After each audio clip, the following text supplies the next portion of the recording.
Trust News Center, this is the News Hour. On News Hour tonight, federal government allays election cancellation fears, says election will hold as scheduled. Another victim of Edo train station attack released. President Muhammadu Buhari canvasses for votes for APC in Yobe as party holds presidential rally. And on the international scene, rights group condemns Algeria after mass death sentences. Hello and welcome to News Hour on Trust TV. I'm Darshan Hussaina Usman. Now the news in detail. The federal government has dismissed a comment credited to an official of the Independent National Electoral Commission that the 2023 general elections will face a serious threat of cancellation or postponement due to insecurity. Minister of Information and Culture, Lai Mohammed, said the position of the federal government is that security agencies are working hard to ensure peaceful conduct of the elections as scheduled. The position of the federal government remains that the 2023 elections will be held as planned. Nothing has happened to change that position. We are aware that INEC is working with the security agencies to ensure that the elections are successfully held across the country. The security agencies have also continued to assure Nigerians that they are working tirelessly to ensure that the elections are held in a peaceful atmosphere. Therefore, there is no cause for alarm. Arewa Consultative Forum wants politicians in the country to guard against post-election violence by accepting the outcome of this year's election once it is free, fair and credible. At an engagement meeting with the presidential candidate of the Social Democratic Party, Adewale Adebayo, chairman of the forum, Umar Farouk, also asked INEC to ensure a transparent electoral process. The SDP presidential candidate assures the forum that he will carry everyone along, regardless of differences, if elected into office in February.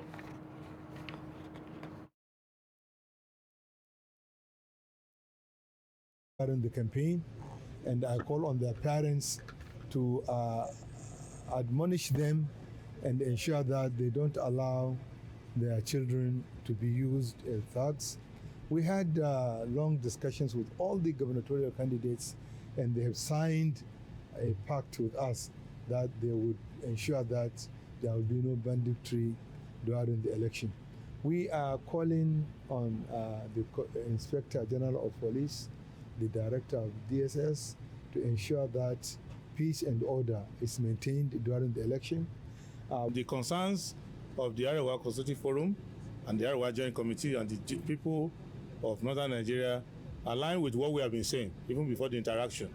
What we want to do is to eliminate poverty and insecurity and to rule with truth, justice and fairness and accountability. There is nothing that favors the North. The Northern interest in Nigeria is justice. Northern interest in Nigeria is development.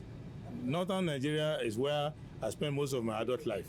And most communities in Nigeria have their leaders. Even our first president was born in Zungeru. So North is home to all of us.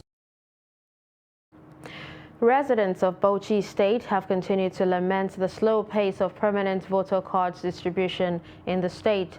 Some electorates who went to collect their PVCs at the Makama Serikin Baki ward told Trust TV that they were afraid of being disenfranchised in the forthcoming elections if the process is not enhanced. Trust TV's Adamu Imam has details. Makama Serikin Baki ward, located at Baba Sidi Primary School, comprises 172 polling units and is the largest registration area across the state. Some of the registered voters said despite queuing for about 4 hours, they could not get their PVCs, but were instead advised to fill a complaint form and come back after 2 weeks.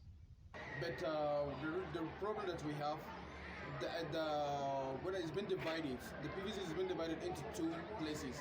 That's in Kofara and here Baba Sidi. But instead of them to take it to the PVC, to each and everyone's place, polling unit, so that it can be easier for us to collect. But now we have checked, our PVC is not yet out.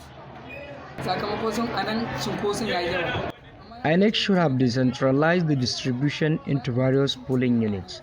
Since in the morning we are here, because too much crowd in the queue, I think INEC should have a rethink on the PVC distribution exercise. Baba Muhammad is among those who went to get their PVCs. He was hopeful that INEC will put modalities in place to reduce the suffering of those coming for the cards.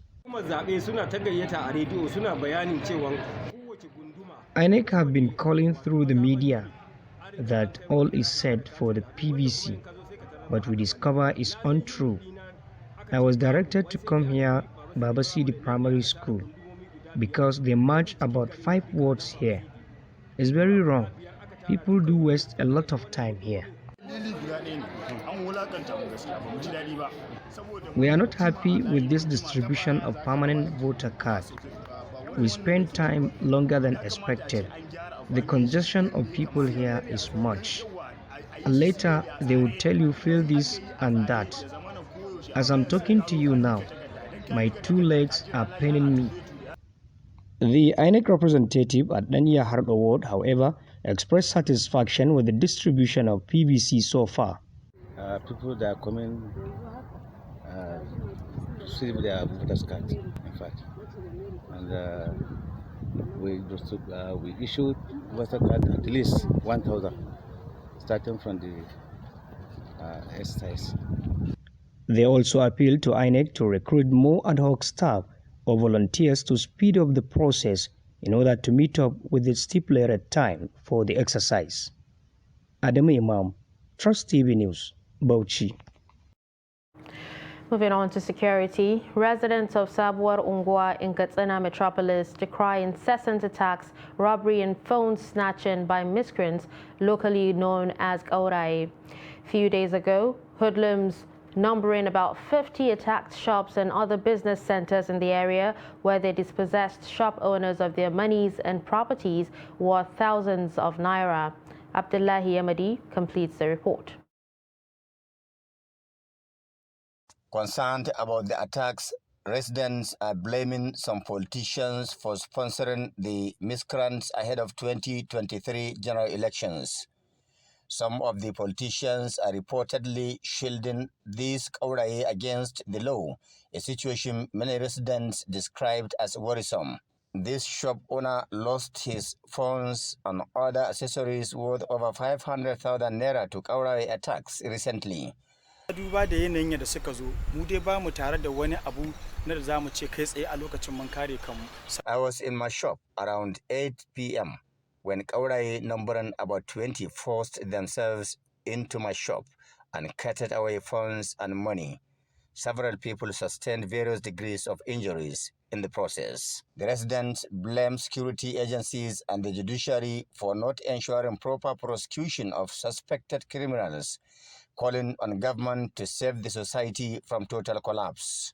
Ina tunanin abun yana da kaman zan iya cewa siyasa na. I believe there is a disconnect between these miscreants and their parents.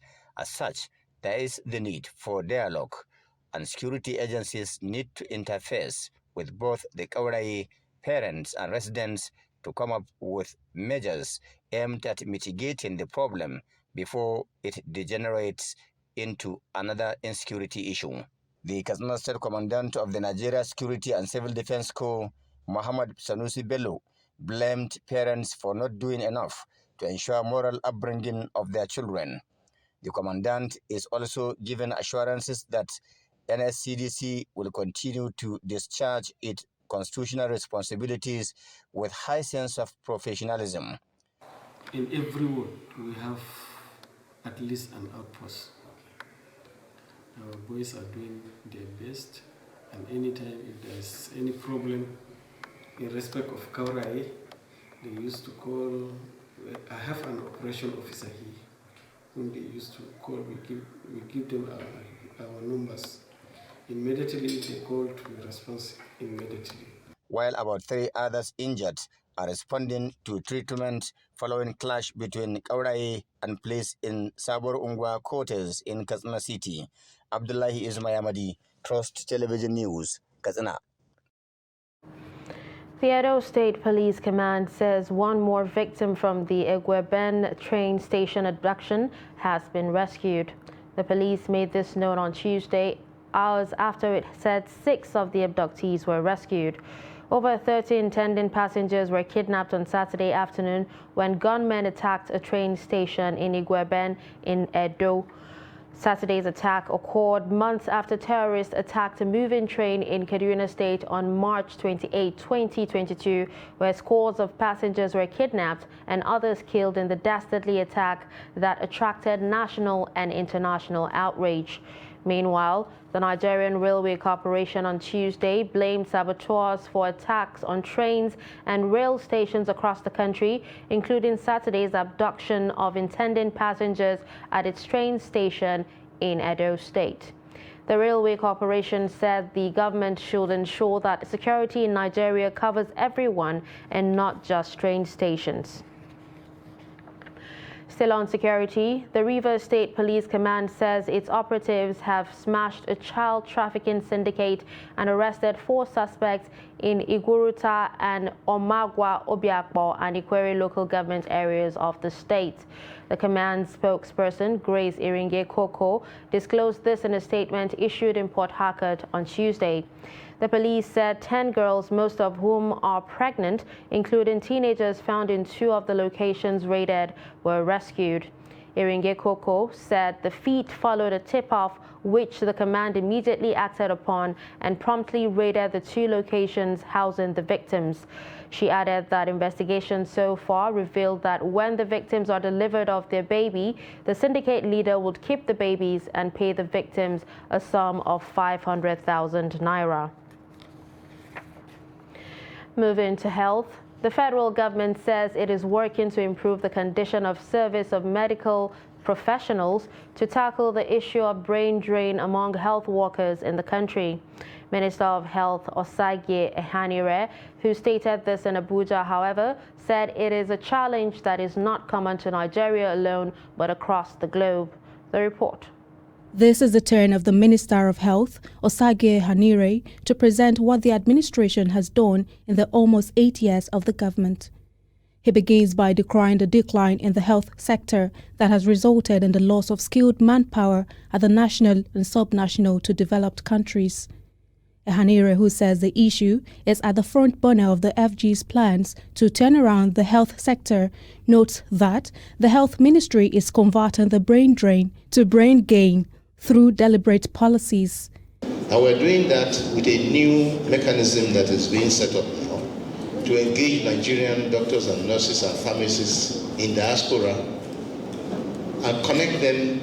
The program is just beginning. Connect them with here universities and hospitals, because modern technology makes it possible for somebody to deliver a lecture in New York and we are sitting here looking at that and hearing it. So we can have those who are able to transfer knowledge to do so. To do everything we can to improve the conditions of service. We have improved the hazard allowance. We're looking at how to improve remunerations. Although the ministry says Nigeria has made giant strides in containing the dreaded COVID-19, it notes, however, that there is no cause for alarm on the spread of the Omicron subvariant circulating in China, as it is still under surveillance. The scientific approach is what we are looking at, and we respond accordingly. Right now, we are just going to increase surveillance at points of entry. We are going to be taking temperature, asking visitors to fill health forms to know where they are coming from, if they are coming from high burden areas. And then we are also going to start vaccinating. Those who are not vaccinated, we vaccinate them at the airport before they enter the country. Those who are fully vaccinated, they can come in. So those are the measures that we are working on, meanwhile, to introduce. We will be providing updates on any additional measures that may need to be taken in the airport in terms of us getting data to better understand the risk of importation. On specific achievements of the ministry, Ehanire leads the implementation of the National Health Policy, collaboration with the National Assembly to approve the National Blood Service Commission Act, the NHIA Act, the NCDC Establishment Act, and the Mental Health Act as key success stories. He also mentions the revitalization of the primary healthcare centers, revamping of the federal health tertiary facilities, and increased health financing among the achievements of the health sector over the last 7 years. Aisha Salihu, Trust TV News, Abuja. Still talking health, Lassa fever killed a Nasarawa State medical doctor, Dr. Ahmed Isaiah, at the National Hospital in Abuja. Members of the Nigerian Medical Association in Nasarawa State held a procession for the deceased in Lafia on Tuesday. NMA chairman in the state, Dr. Peter Atta, confirmed that the deceased Dr. Isaiah died from Lassa fever, as a post-mortem had shown. Atta lamented that the deceased had to go to work and try to carry out surgery on a patient even when he was sick, as there were only 2 medical personnel at the General Hospital, Garako, Nasarawa State at that time. Atta added that the deceased, who graduated 5 years ago, died in his prime and left behind a wife, children, and loved ones. The NMA chairman urged Nasarawa State government to also increase hazard allowances for doctors and should immediately begin the payment of call duty allowances. Addressing the association, Dr. Egba Edogo, Chief Medical Director at the Hospital Management Board, consoled the association over the loss of Dr. Isaiah, who was an employee of the board. He noted the deceased was highly dedicated to his duty while alive and was good to those that worked with him. A recent hike in the price of electricity by distribution companies has not sat well with many Nigerians who have criticized the move. Consumer advocacy groups have lamented the recent hike, which they said affects citizens on Band A, as the increase comes at a time where the nation is witnessing high rate of inflation. According to the advocacy groups, the move by the discos was not done in accordance with the provisions of the multi-year tariffs order. Chamunda Beng reports. MITO is contained in Section 32, subsection D of the Electric Power Sector Reform EPSR Act 2005 and exists to ensure that licensees charge reasonable prices that are fair to clients and sufficient to finance their activities and generate a profit that is appropriate for effective business operations. However, since the silent removal of subsidy, as announced last year by the Minister of Finance, Budget and National Planning, Zainab Ahmed, Nigerians are wondering if this leaves them at the mercy of the discos. The Nigeria Electricity Consumers Advocacy Network, NECAN, is among the groups that have been vocal since the subtle increase in the tariff. What is happening here is the regulator, NEC, giving a blanket check to the discos to charge electricity bills outside the approved multi-year tariff order, and by extension, violating the provisions of Section 32 of the EPSR Act. Among those who have bemoaned the recent hike are citizens who believe that what they pay as bills is not commensurate to the electricity supply they get. They also decry the effect of the hike on their disposable income. Whenever they want to be an increase as well, they don't inform, understand. They just like what are the bills and then increase to whatever reason they have. The electricity situation is very erratic. And funny enough, the tariff has increased because I know what we're paying as at this time last year, where it's not matching with the same we're paying this year, and we're not getting the same quality of electricity. With criticism from different quarters trailing the tariff hike, the NECAN secretary stated that the federal government had no other option than to reverse the hike. There is no alternative than to reverse it. Then I use this opportunity to call upon the federal government to reverse it. They shouldn't take Nigerians for granted. Why? According to please, let Nigerians go to NEC website and read the report, the first quarter report of NEC. Quarterly report of 2021. All the parameters, everything there, metering failed, ATC and C failed, 11 discos. The report is more on the negative than it is on the positive. At a time when Nigerians are struggling with soaring prices of goods and services, tariff hike for any product or service is seen as inimical to the welfare of Nigerians. Chamun Dabeng, Trust TV News, Abuja. Thank you, Chamun, for that report. Now moving on a sad note, fire destroyed goods worth over 40 million naira at Potiskum Market in Yobe State. Chairman, Traders Association in the market, Nasiru Mato, made this known to the News Agency of Nigeria in Potiskum on Tuesday. He said the incident, which occurred on Sunday at about 8 p.m., lasted for over 3 hours. Mato said over 80 shops filled with bicycles, used clothes and yams were destroyed by the fire. The chairman said although the cause of the fire was yet to be determined, it had no links with electricity because traders disconnect the source of electricity in the market during closing hours, but explained that they were suspecting the night duty guards may have lit the fire to stay warm due to the cold weather. Mato said the State Emergency Management Agency had visited the market and promised to support those that lost their valuables. The chairman appealed to the state government to provide fire engines in the market to forestall future occurrences such as this. You're watching News Hour on Trust TV. Coming up after the break, how Abuja middlemen milk tenants dry. Do stay with us. Daily Trust presents 20th Daily Trust Dialogue. Theme: Interrogating the 2023 Presidential Agenda. Panelists: Mrs. Ibukun Awoshika, former Chairman, First Bank of Nigeria.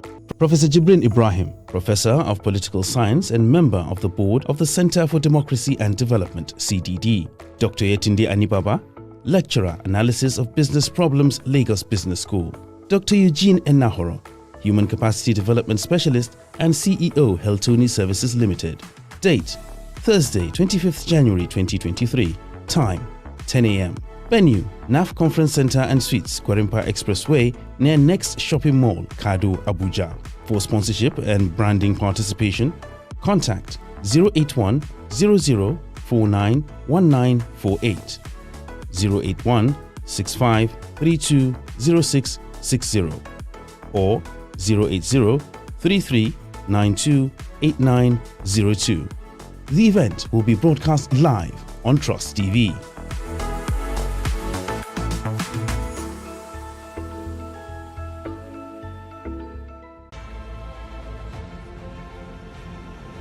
Now, as part of efforts to support Africa's goal of strengthening... Now, looking at the activity chart, as you can see right here, a total volume of 130... A Boko Haram crisis that at that time was restricted to Yobe. How secured are they? You can see security men with blood.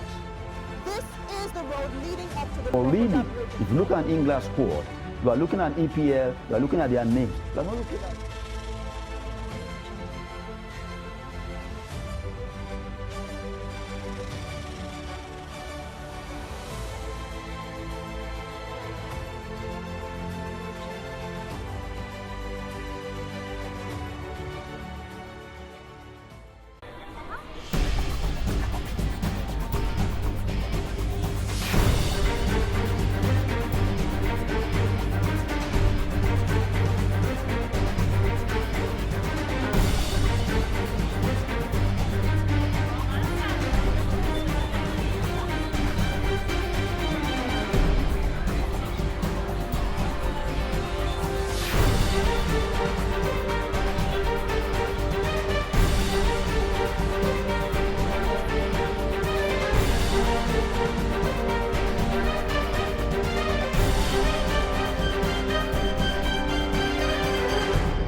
Trust TV, documenting the Nigerian story.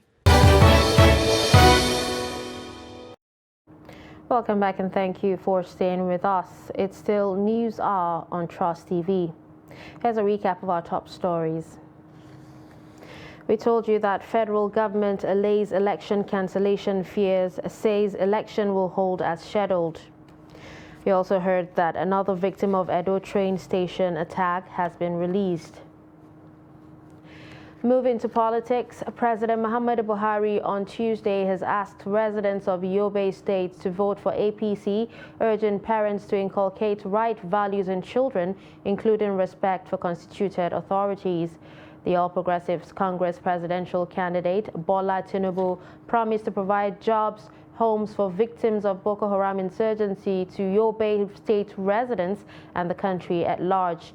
President Buhari and Tinubu addressed party supporters during All Progressives Congress presidential campaign at 27th August Stadium in Damaturu, the Yobe State capital. Buhari promised to provide fertilizers to farmers in the state in a bid to boost food production. The APC presidential candidate said his administration, if elected, will invite processing industries in Yobe, Borno, and Northeast in general to fight poverty, insecurity, hunger, and unemployment. Speaking at the palace of the Emir of Damaturu, Shehu Hashimi Ibn El-Kanemi, the president said government will continue to protect the rights of every Nigerian child to education, particularly the children displaced from their homes by Boko Haram. He also commended members of the armed forces and the police for their sacrifices in protecting the country. We are indeed very grateful to Almighty God that the APC, that platform, and the people of Nigeria needed a change. They needed a leadership that will care. They needed a leadership that will not show any difference, that will not segregate. And that leadership is your leadership. They voted to give me a mandate to carry the flag of APC. And I promise you, I will carry that flag without stain. I promise you, hope, sincerity, transparency, job for our boys, revival of agriculture, hope for the hopeless.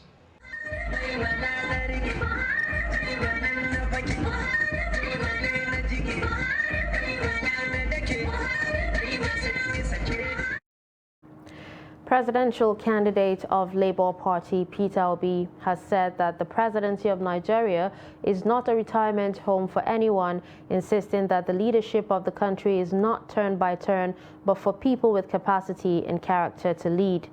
Obi made the remarks in Awka, Anambra State during a town hall meeting with state traditional rulers at Government House, Aguoka, on Tuesday. He said that if the leadership of the country is turn by turn, it is his turn as most qualified person. According to him, if elected as the president of the country, he will secure and unite Nigerians for good, noting that the country is not secured and united today. He also promised to move Nigeria from consumption to production to productive economy, saying that if the country must be secured, it has to move the youths away from poverty. Speaking on behalf of the monarchs, Igwe Sunday Okafor of Okpuno, Awka South, lamented that in the past, those who had been president of the country prefer going for treatment abroad, noting that the cost of medical trips abroad has been a drain pipe for the country. Still in politics, the presidential candidate of the People's Democratic Party, Atiku Abubakar, is in London on the invitation of the British government. The spokesperson and director, Public Affairs of the PDP Presidential Campaign Management Committee, Senator Dino Melaye, revealed this on his verified Twitter handle.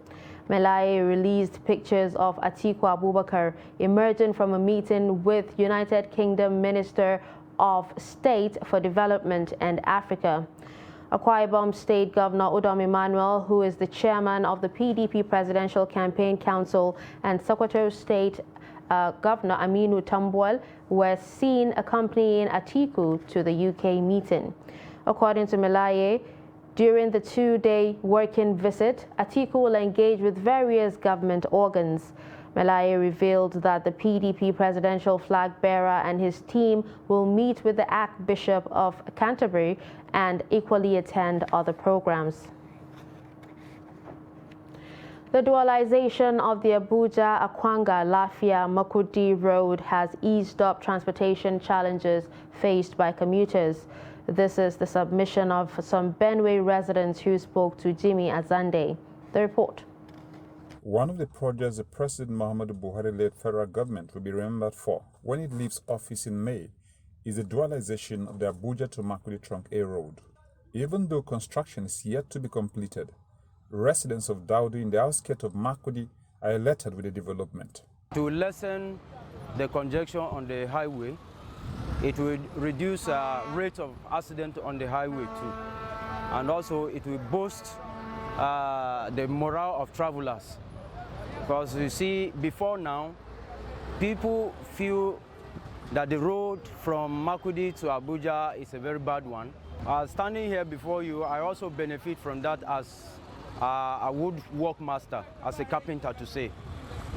Because when they came and mapped out to where the road expansion could reach, I was out there as a carpenter, opening some structures that were constructed closer to the road. And so it is beneficial. For me, it's a better development because compared to the road has been before, because of the narrow of this in the road, many of travelers feel so congested, but the expansion of the road make road to travelers to feel so better. So I think that the road is the expansion of the road is benefited. The development has reduced the number of accidents and stressful transportation that usually characterized movement along the road in the past. It has also made residents to now travel without fear. I see the road. Where we pass now, the truth now, pass the older one that time. I achieved for this road this time. Went from here to I went to Makodi. I was due to give motor chance and climb the other side and go my own way. I don't have any problem now, right? No, what make me like the road as in the day too. When I go Makodi, I go there the other way. Motor the rush quick. Hold up, no they are here. As the road day too now, the road will help this community where we dey here.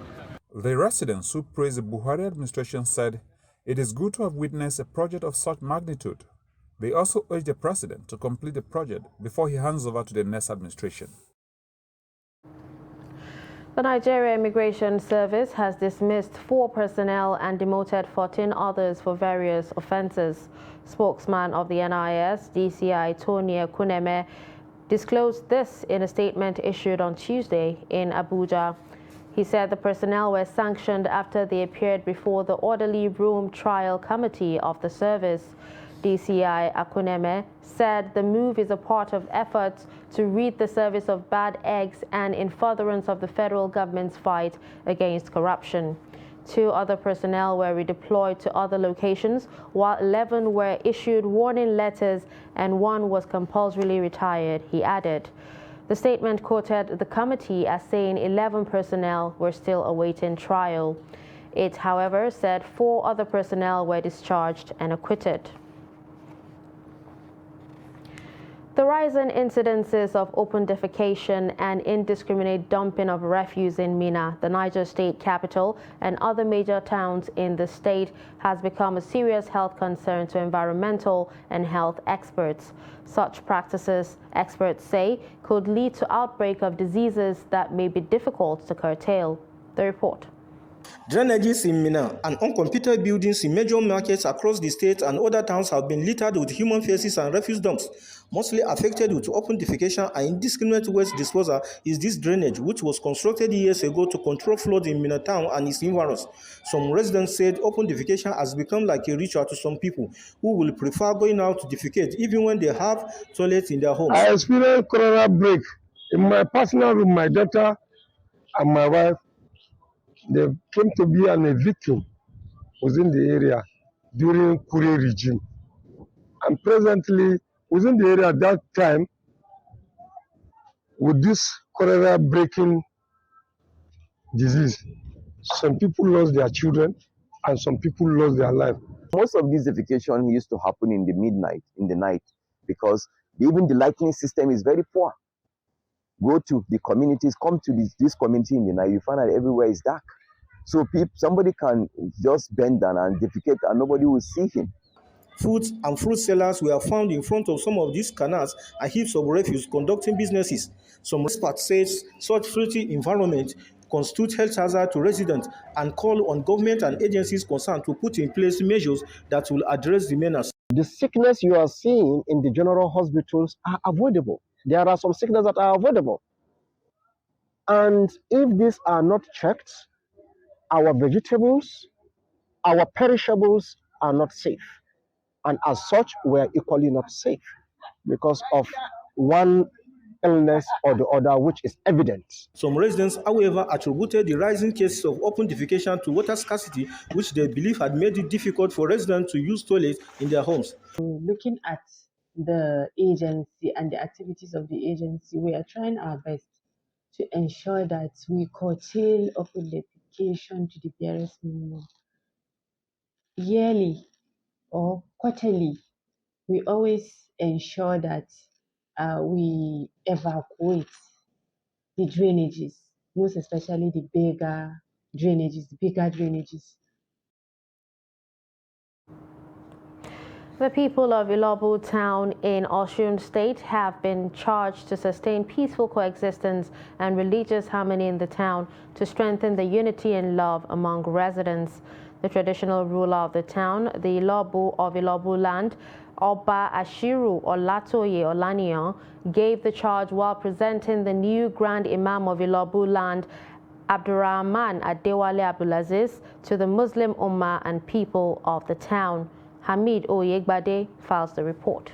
Muslims and non-Muslims in Ilobu, including the traditional chiefs and other stakeholders in the town, converged at the palace of Olobu of Ilobu, Oba Ashiru Olatoye Olaniyan, where the monarch officially endorsed Dr. Abdurrahman Adewale Abdulaziz as the new Grand Imam of Ilobu land. The traditional ruler said the rancor-free selection of the new Grand Imam signifies the commitment of Muslims in Ilobu towards the peace of the town. Muslim leaders in the state said the new Grand Imam of Ilobu land was selected on merit and pledged their support for him. The event of today, the Tobani of Sheikh Abdurrahman Abdulaziz Adewale, a PhD holder and a lecturer at O Squared, Ilesha, portends excellence for us, portends greater things to come for the people of Ilobu, and it has gone a long way to encouraging parents to really educate their children. Come to our Jumat prayer now, you will see the difference, and that shows the people that shows us that people are very happy about this election and the project of the new Imam. A professor of Islamic Studies at the Obafemi Awolowo University, Ile-Ife, Abdul Fatai Makinde, said the selection of the new Grand Imam of Ilobu land is in compliance with the tradition of the Holy Prophet. The essence is that where you have a good candidate to serve as the Imam, then there will be rest of mind in the community and things will go the way we want in such a society. That, I think, is what they have been able to achieve with the appointment of Dr. Abdulaziz Abdurrahman Adewale, who has been chosen, who has been appointed as the Chief Imam of Ilobu today. The new Grand Imam of Ilobu land holds a PhD from University of Ibadan, where he served as the Dean of Regular Degree Programs. Hamid Ojegbade, Trust TV News, Osogbo. Looking for accommodation in Abuja can be a nightmare. Apart from landlords who price their properties out of the reach of tenants, agents also play a part in making things more difficult. In this report, Noel Sampson speaks to tenants on how they cough out agency fees for accommodation. Is the center of attraction as the nation's political capital. Though housing estates are everywhere in the capital city, but getting decent accommodation in Abuja is a big headache due to the role of middlemen, also known as agents. These agents introduce all kinds of fees that one is expected to pay before giving any accommodation. The property market, first of all, I remember back, I think during the 8th Assembly, there was a rule that was passed that landlords should collect no more than 1 year rents. That has not been enforced. And so agents are still charging people 2-year rents, house rents. Then they go beyond that to also charge you things like inspection fee before you even view a property. Tenants would prefer to deal with landlords directly if they do have the choice. However, the landlords may not prefer to deal with the tenants directly if they do have a choice, for many reasons. First thing is, you don't want to get too close to a tenant that you become friends, and then getting your rents from him the next year becomes a problem because you have empathy for him. That's number one. Secondly, of course, a tenant will prefer to have a direct relationship with the landlord so that he can avoid paying the fees of agency fees and legal fees. So definitely it will be much more in favor of the tenant than in the landlord. Some residents also list some challenges they face when trying to get the accommodation in Abuja. There are different challenges. Number one, if you want to get a house for the first time, like to get it, especially within the Abuja metropolitan, is how to get it. We are having challenges with the landlords, at the same time with the agents. The issue of a tenant and landlord is unbearable, because most of the time, when a tenant is looking for a house, the landlord is eager to collect its money. It will never tell the tenant that as you are going into the house that they have not settled NEPA bill, they have not settled water bill. There are many issues in the house. The thing that is top on the challenges is the overcharging by the agents. Though if you are getting it directly from the landlord, the charging may not be as high as the agents. Those in real estate business give recommendation on how the government can stop the activities of middlemen. The Nigerian Justice Commission should actually look into that and have a court system that allows for these kind of cases to be quickly done. Tenants look forward to government intervention to help stop exploration of the middlemen in getting accommodation in Abuja. Noel Sampson, Trust TV News, Abuja. You're still watching News Hour on Trust TV. More stories shortly.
That's great.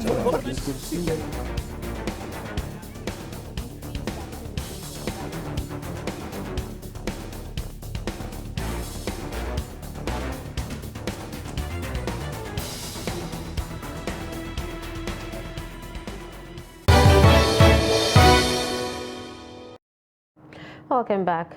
Let's now join Chiamaka Nwafo for business news.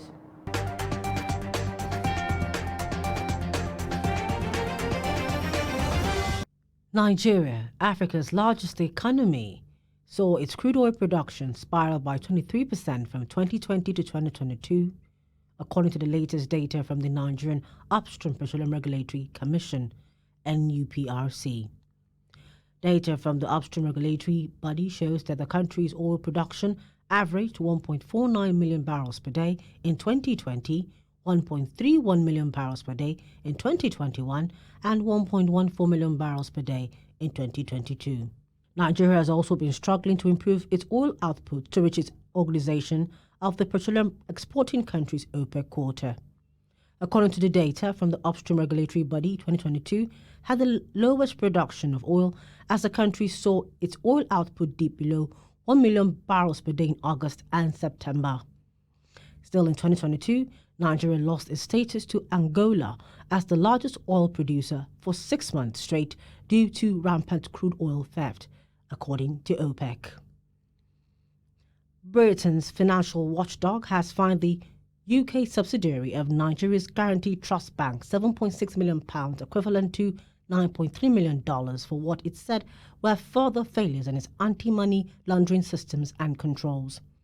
The Financial Conduct Authority, FCA, said it found serious weaknesses in systems aimed at preventing money laundering between October 2014 and July 2019.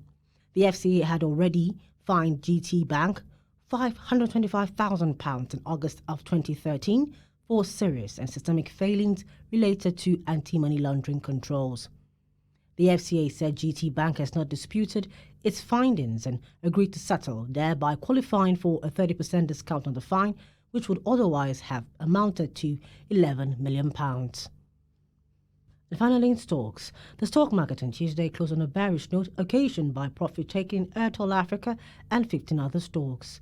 The all-share index dipped by 0.48% to close at 51,446.60 points. The market capitalization closed at 28.022 trillion naira, down by 0.48%, shedding 134 billion naira. The market break closed positive as 18 equities emerged as gainers against 16 equities that declined in their share prices. An aggregate of 345 million units of shares was traded in 4,184 deals valued at 8.29 billion naira. And that's it on Business News. I am Chiamaka Nwafo. Around 29 nations' naval forces are set to take part in the U.S. Naval Forces Africa-led International Maritime Exercise Urban Game Express 2023. The 12th edition of the exercise, which is being hosted by Nigeria and sponsored by the U.S. Africa Command, will commence on 23rd January and will be marked by an opening ceremony in Lagos, Nigeria. The Economic Community of Central African States and the Economic Community of West African States will also take part in the exercise. OE23 is being conducted to enhance the regional operation, tactical interdiction expertise, and information sharing practices between the participating forces to counter sea-based illicit activities, including illegal, unreported, and unregulated fishing. The exercise will include various at-sea and ashore training activities that will be conducted in and around Gulf of Guinea and the Southern Atlantic Ocean. Away from Nigeria, Amnesty International has urged Algeria to annul death penalties against dozens of people over the lynching of a man falsely accused of starting deadly forest fires. A court in November sentenced 49 people to death for the 2021 lynching of 38-year-old Jamil Ben Ismail outside a police station in the Tizi Ouzou region. According to Amnesty, a further 5 people, including a woman, received death sentences in absentia. The sentences are unlikely to be carried out as the North African country has maintained a moratorium on capital punishment since 1993. Amnesty Regional Deputy Head Amna Gulali on Monday said the hearings were marred by fair trial violations as well as claims of torture, while at least 6 of those sentenced were prosecuted due to their political affiliations. Rwanda says it can no longer offer refuge to people fleeing violence in the Democratic Republic of Congo, stoking already high tensions between the Central African neighbors. President Paul Kagame disclosed this to the upper house of parliament in the capital, Kigali, on Monday.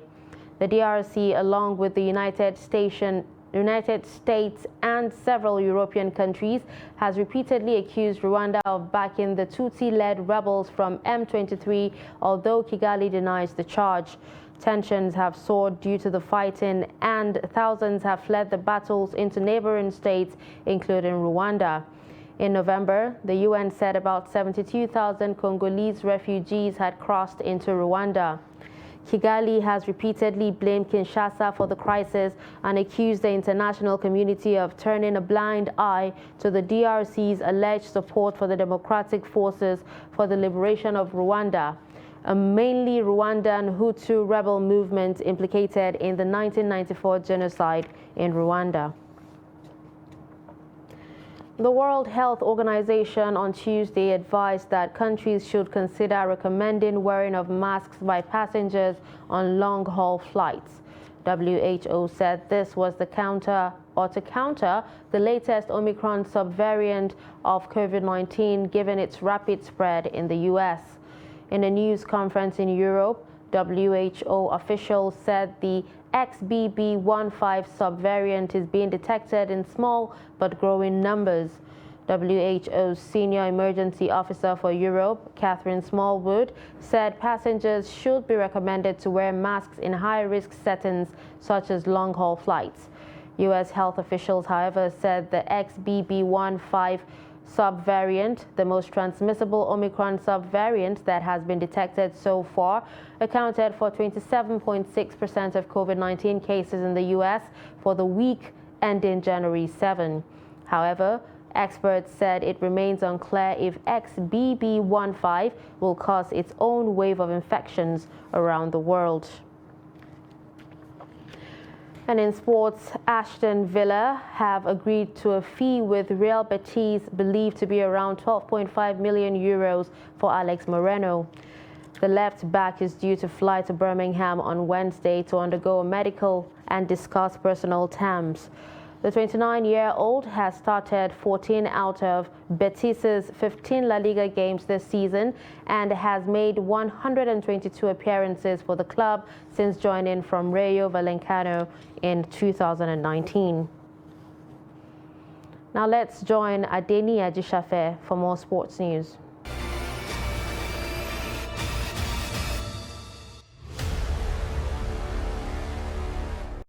Nigerian Rugby Football Federation NRFF President Ademola Are has hailed South African company African Sports Connect over the completion of agreement to sponsor and partner with the federation in developing the game in Nigeria. In 2022, Thabo Kulu, chairman African Sports Connect, had pledged to support the NRFF when he led a consortium for the company to inspect facilities inside Package B of Moshood Abiola National Stadium, Abuja.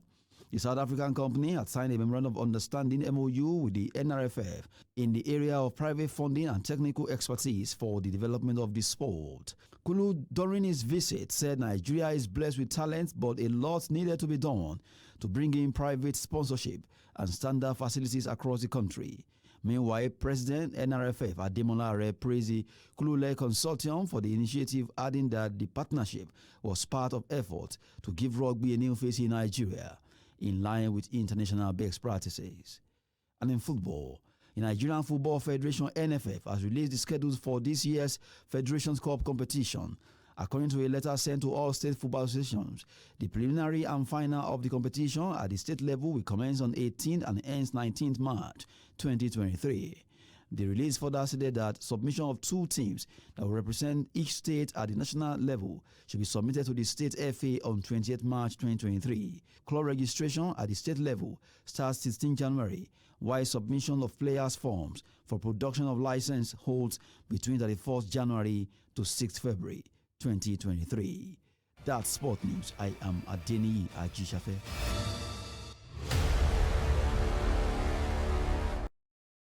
And with that, we've come to the end of News Hour on Trust TV. Don't forget to follow us across all our social media platforms. I'm Dashin Husseina Usman. Thanks for watching.